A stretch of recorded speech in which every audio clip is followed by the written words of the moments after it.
Ladies and gentlemen, the kind of appetite that President William Samoei Ruto has with the payslip of Kenyans is on another level.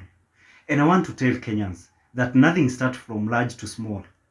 Everything starts from small to large. And that is how, if you can record the track record of President William Samoei Ruto, since when he was sworn to office, he first of all abolished the subsidies. What happened? Everything skyrocketed. And ladies and gentlemen, I want to tell you that a situation that President William Ruto is, do not be surprised if he can add money or tax in the ARVs. Because, to be honest, if this guy can abolish Linda Mama, what else can he do?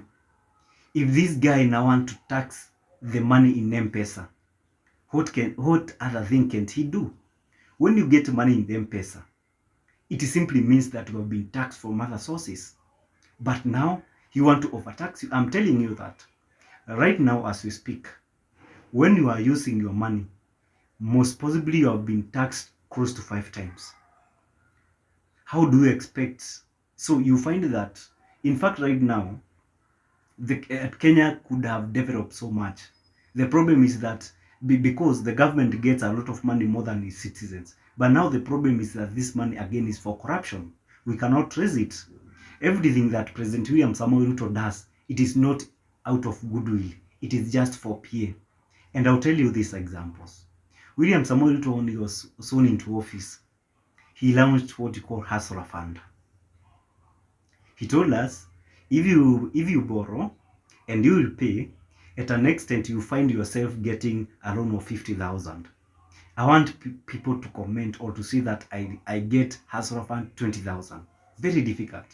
Majority of them is 6,000, below 10,000. But ladies and gentlemen, we can say that that money, President William Ruto, everywhere he goes, he'll talk about it. Let's talk about subsidized fertilizers. Let's be honest. How many farmers use that subsidized fertilizer and they don't buy another fertilizer? It's because it is very scanty, very limited. To a point that you'll get a bag, maybe 2 bags or 3 bags or 1 bag according to the size of your land, but you find that you will have to add another fertilizer. So what is the need of getting a fertilizer of 2,500, but when you go again to buy, you buy at 6,500? Why can't we subsidize it to come to a level of 3,500 or maybe 4,000 instead of just doing all these games? Another thing that I want to say is that now as Kenyans, Raila Amolo Odinga is just about now to use us.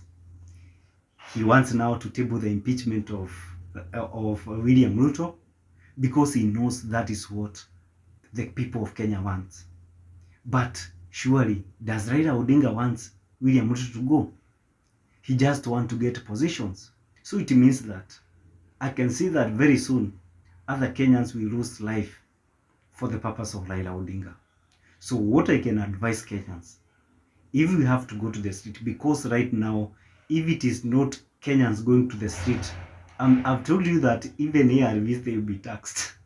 Because this guy want only where a situation where he's getting money. And the big problem is that we cannot trace that money. And if we go on the street with an influence of a politician, I'm telling you, what we'll just be doing is to negotiate for that politician. The only movement that can cause change in the Republic of Kenya, it is just a revolution protest or a revolution movement like that of Gen Zs.